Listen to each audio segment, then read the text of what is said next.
प्यारे बच्चों, first question है class 9th exercise 1.1 question number 1। तो इस जीरो ए रैशनल नंबर, क्या जीरो एक रैशनल नंबर है? तो बिल्कुल है बेटा, yes, zero is a rational number.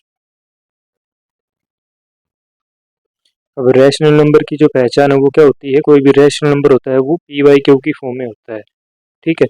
और आगे क्या कह रहा है वो, can you right it in the form of P by Q? क्या आप जीरो को पी बाई क्यू की फॉर्म में लिख सकते हो? बिल्कुल लिख सकते हो बेटा। जीरो को हम जीरो बाई वन लिख सकते हैं क्योंकि जीरो बाई वन जीरो ही होता है इसलिए, ठीक है। तो जीरो को जीरो बाई टू भी आप लिख सकते हो, जीरो बाई थ्री लिख सकते हो, ठीक है। तो हम जीरो को, एक तो सबसे पहली बात, रैशनल नंबर है जीरो, यस बिल्कुल है। क्या आप इसको पी बाई क्यू की फॉर्म में लिख सकते हो? लिख सकते हैं, जीरो बाई वन लिख सकते हैं।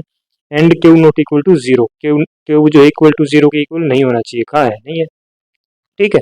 तो जीरो की इक्वल नहीं होगा बेटा, जीरो बाई वन होगा, ठीक है। अब अगर जीरो की इक्वल हो जाए तो जीरो बाई जीरो ये रैशनल नंबर नहीं होता है। क्यों नहीं होता बेटा? क्योंकि फिर नोट डिफाइन हो जाएगा, ठीक है, इसलिए।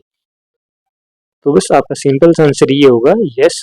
और जीरो को आपको पी वाई क्यू की फॉर्म में लिख के दिखाना है तो आप लिख के दिखा देना जीरो बाई वन, बस, ठीक है। तो ये था आपका फर्स्ट क्वेश्चन। तो प्यारे बच्चों, ये है क्वेश्चन नंबर सेकंड। इसमें हमें 6 रैशनल नंबर निकालने हैं 3 और 4 के बीच के।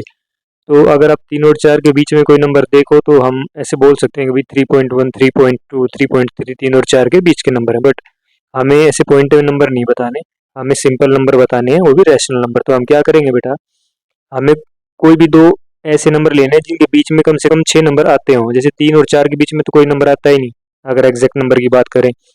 तो मान लो 3 और 8 ले लिया मैंने, तो 3 और 8 के बीच में देखो 4, 5, 6 और 7 4 नंबर आते हैं, ठीक है। तो इसी तरह हमें 6 नंबर चाहिए। तो ऐसे कौन कौन से नंबर है जिनके बीच में कम से कम 6 नंबर आ जाएं, ठीक है। तो वो हमें निकालने हैं और हमें इनका यूज भी करना है 3 का और 4 का। तो बेटा मैं यहाँ लिख दूंगा 3 और यहाँ लिख दूंगा 4, ठीक है। अगर मैं इस नंबर को 7 से मल्टीप्लाई कर दूं और इसको भी 7 से मल्टीप्लाई कर दूं, याद रखना जो आप ऊपर करोगे उसी नंबर से आपको नीचे भी मल्टीप्लाई करना है, ठीक है ना। अगर आप यहाँ पे 1 लगा के ऐसे इसको इजीली समझ सकते हो, मल्टीप्लाई करना है हमें, ठीक है। तो ये हो जाएगा 21/7। भाई 7 1 जा 7, 7 3 जा 21। इसी तरह ये हो जाएगा 28 और 7 1 जा 7। डिनोमिनेटर आपका सेम होना चाहिए, ठीक है, इस बात का आपको ध्यान रखना है। इसीलिए जो जिस नंबर से आप ऊपर मल्टीप्लाई करोगे उसी नंबर से नीचे भी मल्टीप्लाई करोगे, ठीक है। अब आप देखो 21 और 28 के बीच में हम इजीली 6 नंबर निकाल सकते हैं। जैसे 22/7, 23/7, 24/7, 25/7, 26/7, 27/7, 1 2 3 4 5 6, ठीक है। तो आप चाहो तो इसको 8 से ऊपर नीचे मल्टीप्लाई कर सकते हो दोनों को, ठीक है। अगर चाहो तो आप इसको 9 से यहाँ भी 9/9 करके और यहाँ भी 9/9 करके भी आप सोल्व कर सकते हो। ऐसा जरूरी नहीं आप 7 ही लो, बट ये ध्यान रखना कि बीच के नंबर वहाँ पे एग्जैक्ट आ जाने चाहिए, या तो 6 या 6 से ज़्यादा नंबर आए तो ठीक है, ठीक है। तो इसी तरीके से ये क्वेश्चन होगा बेटा। आप करेंगे क्वेश्चन नंबर 3। बेटा question number 3, find 5 rational number between 3/5 and 4/5। जैसे कि हमने सेकंड क्वेश्चन किया था, इसी तरह से हम इस क्वेश्चन को देखेंगे। हमारे पास 3/5 है और है 4/5, ठीक है। तो हमें 3 और 4 को कुछ बड़ा नंबर बनाना था कि हम उसके बीच के 5 रैशनल नंबर लिख सके। तो मैं क्या करता हूँ बेटा, आप इसको 6 से मल्टीप्लाई कर सकते हो ऊपर नीचे। अगर आप चाहो तो 7 से भी कर सकते हो, 8 से भी कर सकते हो, ठीक है। तो हम इसको क्या करते हैं, ऊपर नीचे दोनों को 6 से मल्टीप्लाई करते हैं। सेम नंबर से मल्टीप्लाई करना है, ऐसा नहीं है आप यहाँ इसको 6 से कर दो और इसमें यहाँ पे 7 से कर दो। उससे क्या होगा, आपका डिनोमिनेटर अलग हो जाएगा। ये हो जाएगा 7 5 जा 35 और ये अगर आप इसको 6 से करोगे तो ये हो जाएगा 30, ठीक है। इस बात का ध्यान रखना है, डिनोमिनेटर सेम होना चाहिए। तो ये हो जाएगा हमारे 18/30 और यहाँ आ जाएगा 24/30।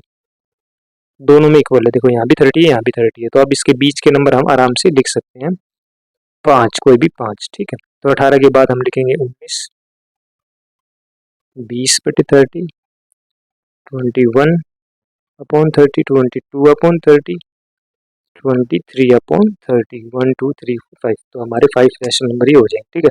आप यहाँ लिख देना 5 rational number is equal to this, ठीक है। इस चीज़ को जो मैंने यहाँ लिखी है बेटा, आप इसको नीचे भी लिख सकते हो इधर, ठीक है। नीचे यहाँ पे स्पेस नहीं था, कम था, तो इसलिए मैंने यहाँ लिख दिया। अब है स्टेट ट्रू और false. Question number 4, every natural number is a whole number. क्या जितने भी नेचुरल नंबर है वो होल नंबर है? बिल्कुल है।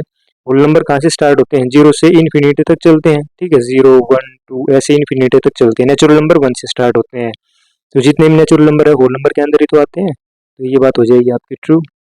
दूसरी बात है every integer is a whole number. बिल्कुल नहीं बेटा, होल नंबर में हम सिर्फ पॉजिटिव नंबर को कंसीडर करते हैं, पॉजिटिव को, नेगेटिव को नहीं। और इंटीजर में नेगेटिव नंबर भी होते हैं, इसलिए एवरी इंटीजर होल नंबर नहीं हो सकता, तो ये हो जाएगा false. Every rational is a whole number. या जितने भी रैशनल होल नंबर है? बिल्कुल नहीं है बेटा, ये भी फॉल्स हो जाएगा। आप समझने की कोशिश करो, इसने कहा है एवरी रैशनल नंबर। मान लो 2/3 है, रैशनल नंबर तो है, क्या होल नंबर है? नहीं, होल नंबर तो सिंपल नंबर होता है, ठीक है ना। तो every rational number whole number नहीं हो सकता। तो ये था आपका क्वेश्चन नंबर 4। अब करेंगे हम एक्सरसाइज 1.2।